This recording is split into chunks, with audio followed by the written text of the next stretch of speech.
Pessoal, vamos dar continuidade aqui a mais uma estrutura heterogênea interessante, que são as tuplas. Tá? Então, vou criar mais uma célulazinha de texto aqui, vou chamar de tupla.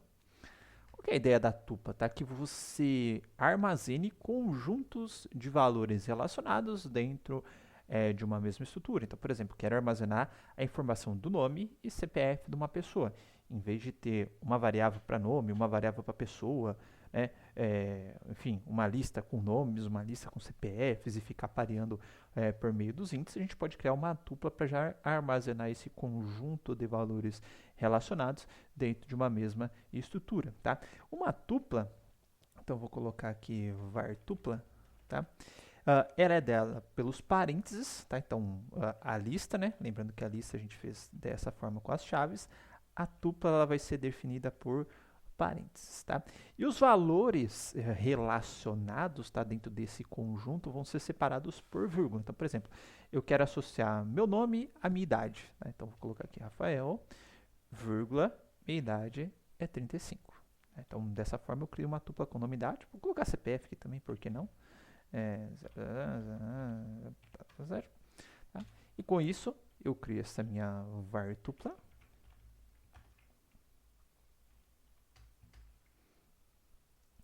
Tá? Com todos esses valores associados dentro de uma mesma estrutura.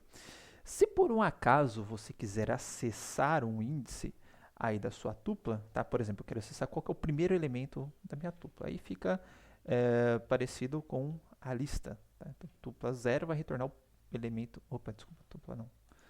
Var tupla. Tá? Vai retornar o primeiro elemento de índice 0 dentro desta tupla. Aí você fala, pô, mas então é que nem uma lista. Não, tá? Semanticamente falando, não é que nem uma lista, porque a lista é um conjunto de valores independentes um do outro, tá? E na tupla você tem um conjunto de valores que são relacionados. Então, o primeiro passo é, semanticamente, são estruturas diferentes.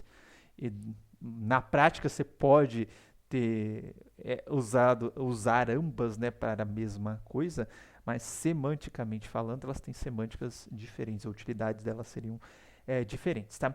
E segundo, tá? Uma tupla, ela é imutável, tá? Perceba que na lista a gente trocou elementos, né? Trocamos por faixa de valores, trocamos um elemento específico, tá? Mas na tupla você não pode trocar os valores uma vez definida a tupla. Então, por exemplo, se eu quiser aqui chegar no var tupla 0, tá? E falar que agora não é mais Rafael, é Ricardo, tá? Isso vai gerar um erro que ele fala, ó, tupla não suporta item assignments, tá? Aproveitando aqui, esqueci de colocar, né? Que eu estou fazendo sempre var tupla. Só para ver que o tipo aqui é o tuple, certo?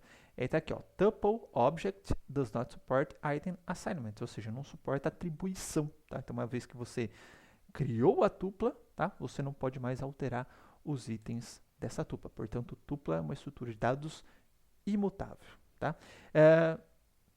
Você pode usar a tupla, é muito comum ver a combinação de tuplas, não somente dessa forma, mas combinado normalmente com lista, tá? Então, por exemplo, se eu quiser criar uma lista de alunos, né? Eu posso, fechar o WhatsApp, eu posso fazer uma lista de tuplas, ó, tupla 1, vírgula, tupla 2, vírgula, tupla 3. Em cada uma dessas tuplas eu coloco lá o nome do aluno e o RGA, por exemplo. Nome do outro aluno e o RGA dele e nome do outro aluno e e o RGA dele. Tá? Vou colocar lá o lista alunos para vocês verem a impressão. E aí, se eu quiser falar, ó, me retorna o primeiro aluno da lista, lista 0, lista aluno 0. Tá aqui o primeiro aluno da lista, falar, me retorna o nome do primeiro aluno da lista. É só eu colocar lista 00. Vai me retornar o primeiro elemento dentro do primeiro elemento na lista. Tudo bem? Então essa é a nossa tupla, show de bola também, para armazenar conjuntos de valores que estão associados. Lembrando que a tupla é imutável. E por fim, dentro das estruturas, e essa eu uso para caramba, sempre gostei de usar desde o Java. A gente vê as outras bibliotecas também fazendo uso direto desse tipo de estrutura, que é o dicionário. Tá? Então, vou colocar aqui dicionário. Qual que é a ideia do dicionário? Tá? No dicionário, como que funciona o seu dicionário? Você vai lá, vai procurar uma palavra e vai ter a definição da palavra, ou seja, você associou uma explicação a uma palavra, certo? Você associou um valor a uma entrada, tá? Então a ideia do dicionário é essa, tá? Você associar um valor a uma entrada, tá? A entrada seria o key, a chave, tá?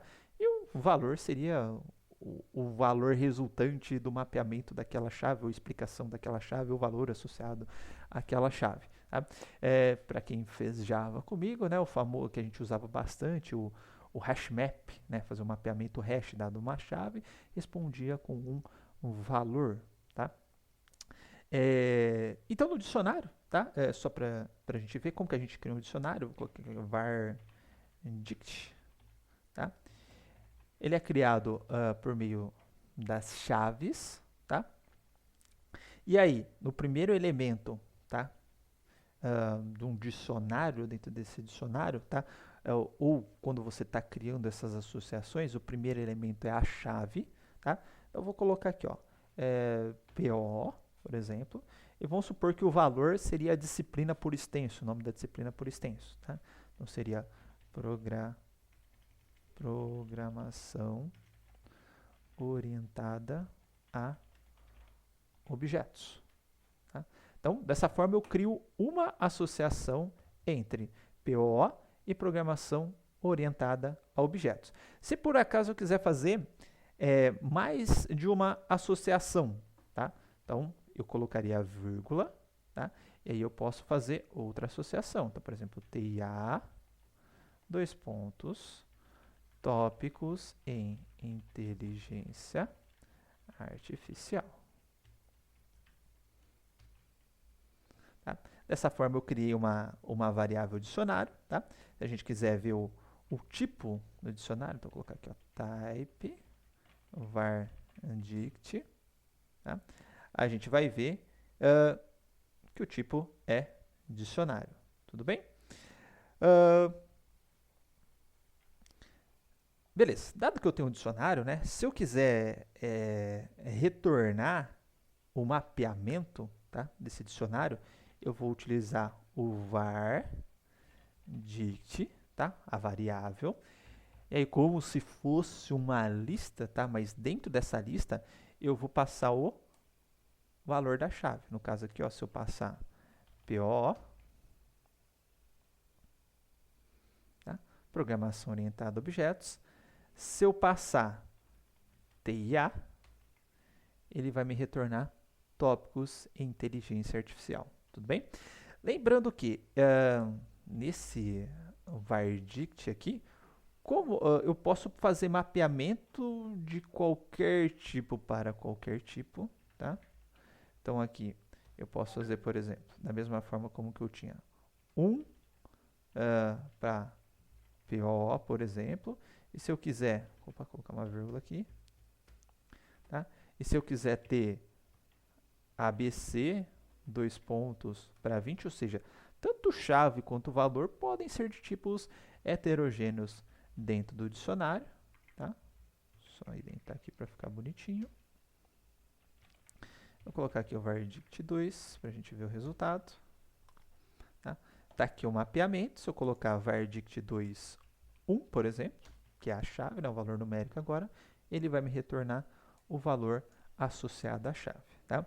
Sabe o seguinte, se eu pegar aqui meu var dict, que é esse primeiro aqui que eu fiz, e colocar uma chave que não existe, então, por exemplo, não tem SO1, lá, certo? Eu tentar recuperar o valor, vai dar um erro chamado de key error. Tá? Então, é comum, né, para evitar esse tipo de erro, eu vou dar uma explicação mais à frente sobre exceções, no caso aqui o erro, né, e que são as exceções e os tratamentos das exceções, mas é comum verificar se a chave existe no dicionário. Tá? Então, para verificar se uma chave existe no dicionário, a gente vai utilizar o operador in. tá? Então, por exemplo, se eu colocar aqui, ó, PO in vardict, tá? E é dentro, tá? PO tá dentro do vardict? True, existe, tá? PO in vardict, tá no dicionário, tá? Se eu colocar aqui, ó, SO1 in vardict, vai retornar falso. Então, posso combinar isso dentro de um if, que a gente vai ver mais para frente, e fazer uma estrutura condicional. Se não tiver, eu apresento uma mensagem, enfim, faço alguma coisa. Se tiver, eu faço outra ação, tá? Vale ressaltar também que esse mesmo operador in, tá? Eu posso usar para as listas, tá? Vou pegar aqui, ó, uma listinha que a gente tinha aqui em cima. Tá? Vou criar uma célula aqui de texto. Lista 2, esse cara aqui, ó, 78. Deixa eu acho que eu já passou um tempinho, eu resetei meu kernel. Deixa eu só criar o lista 2 de novo aqui, ó. Tá. Vou criar essa lista 2, só pra gente ver aqui embaixo. Então, o lista 2. Repetimos ele, tá? E aí eu posso fazer o seguinte também, se eu quero verificar se o número já existe na lista, por exemplo, eu posso verificar 2 in lista 2, tá? O 2 não está na lista 2, mas se eu colocar 5 em lista 2, é true porque o 5 está na lista 2. Então, o in que eu uso para o dicionário eu posso usar para a lista também, tá? Bom, então assim a gente verifica a chave. Se eu quiser criar um novo mapeamento, eu falo, pô, eu quero criar mais uma entradinha aqui nesse meu vardict, né? Lembrando que o nosso vardict, ele está dessa forma, eu falo, pô, eu quero criar então o mapeamento SO1 para sistemas operacionais 1. Tem duas formas bem simples, tá? Se eu especificar como se eu quisesse obter o valor do mapeamento, né, que a gente viu que vai dar erro porque não existe. Mas aí eu faço uma atribuição para esse valor que eu estou acessando. Então, sistemas operacionais 1. Vou colocar com I aqui, fica bonitinho. Tá? Vou colocar aqui o vardict agora, para a gente ver. Vardict. Foi feito o novo, foi inserido o novo mapeamento. Tá? Eu posso também, vou colocar o código aqui, utilizar um método que chama update. Tá? Vou contar espaço aqui. Tá aqui Cooper, itens, keys, etc. Isso daqui eu vou utilizar mais para frente quando a gente ver estrutura de repetição. Tá? Mas tem aqui update. Tá? No update eu passo o mapeamento chave-valor. Tá? Então, no caso, eu vou colocar aqui SO2, da mesma forma que eu faço, né? 2 pontos. Deixa eu juntar esse cara aqui. Sistemas operacionais 2. Tá? Vou dar update. Você já atualizei o dicionário. Se a gente ver a parte da atualização agora, tá dessa forma. E para apagar um item desse dicionário, né? Assim como a gente já paga variável de memória, pagamos variáveis da lista, etc., é só eu passar o var, o que eu quero apagar desse dicionário. Então, eu quero dar um del no SO1, por exemplo. Tá?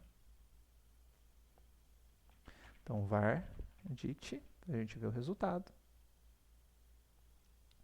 E sumiu o SO1 do meu mapeamento. Beleza? Bom, esse é o dicionário, né? Tem uma estrutura quase parecida com o dicionário, tá?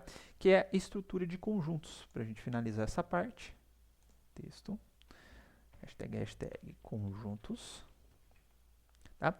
O conjunto aqui, ele é definido da mesma forma que o meu dicionário, tá? Com as chaves também. Só que não é feito o mapeamento, é como se só tivesse as chaves do dicionário, tá? Até porque o dicionário não pode ter chaves repetidas, obviamente, como que eu vou fazer 2 mapeamentos de SO2, ele não vai saber qual que é. E no conjuntos, também não vai possibilitar você ter valores repetidos, porque pela definição de conjuntos não existem valores repetidos, tá? Então, para a gente criar um conjunto aqui, eu vou colocar var 7 para a gente ver. Vou colocar aqui as chaves também e vou atribuir uma série ó, de valores para esse conjunto, vários deles repetidos, tá? Mas só para a gente ver o que vai rolar, ó, se eu colocar var7, tá? Não vai armazenar os valores repetidos, tá? Bom, dado isso, vou colocar o type aqui, ó, perceba que ele já percebeu mesmo eu utilizando as chaves. Se eu colocar aqui, ó, o var7, tá? Que é do tipo conjunto, porque usei as chaves, mas não fiz nenhum mapeamento ali dentro, tá? Então ele já detectou que é do tipo conjunto. Se ele detectou que é do tipo conjunto, tá? Eu tenho métodos diferentes do que eu tinha no dicionário. Então, se eu colocar aqui, por exemplo, var7 ponto. Abra aí, meu filho, ó, os métodos já mudaram, tá? Do que eu tinha lá. E aí eu posso colocar o add, por exemplo, e colocar o 20 aqui. Colocar o var7 para vocês verem o resultado. Tem aqui o 20 foi adicionado no meu conjunto, tá? E como é conjunto, tá? Todas aquelas operações de conjunto que vocês viram em alguma matéria ao longo do curso, provavelmente FTC, Fundamento de Teoria da Computação, tá? De operação lá de união, intersecção, diferença, etc. Tá? Aqui a gente vai ter também. Então, eu vou criar um var7 2, vai ser igual. Eu vou repetir alguns valores aqui. Vou colocar o 4, 5, 30, 40. Tá? Beleza? Vou colocar aqui só para a gente ver. Então, o var 7,2. Tá? Então, tem aqui 4, 5, 30, 40, que foi o que eu defini. E aí eu posso, por exemplo, fazer união de conjuntos. Eu posso colocar o var 7.union, var 7,2. Tá?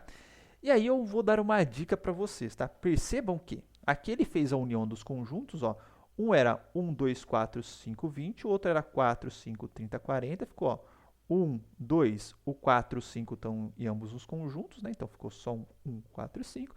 20, 30 e 40, ou seja, uniu os dois conjuntos. Aí eu vou dar uma dica para vocês, tá? Quando você faz uma operação e aparece um valor aqui embaixo, significa que essa operação ela retorna esse valor. Ele não modifica o objeto que está chamando a operação. Então, se eu colocar aqui, ó, var7 de novo, o var7 continuou o var7, tá? Ele não uniu isso no var7, tá? Então, quando retornar valor, significa que aquela operação ela gera um novo valor, não modifica quem está chamando a operação. Então, nesse caso aqui, o que a gente teria que fazer se a gente quisesse armazenar a operação? Você podia fazer var7 igual var7 union e etc. Se você quiser modificar o var7, ou criar um var7 3 aqui e colocar o resultado da operação. Tá? E aí tem outras operações de conjunto interessantes. Por exemplo, se eu colocar aqui o var7 ponto intersection, né? Interseção de conjuntos, tá? E aí eu coloco o var 7,2, ou seja, qual que é a intersecção dos dois conjuntos? Ou seja, quais elementos existem em comum em ambos os conjuntos? Tá aqui, ó, 4 menos 5, tá? A gente também tem a opção da diferença, tá? Então, se eu colocar var 7 ponto diferença, qual que é a diferença do conjunto 1 para o meu conjunto 2?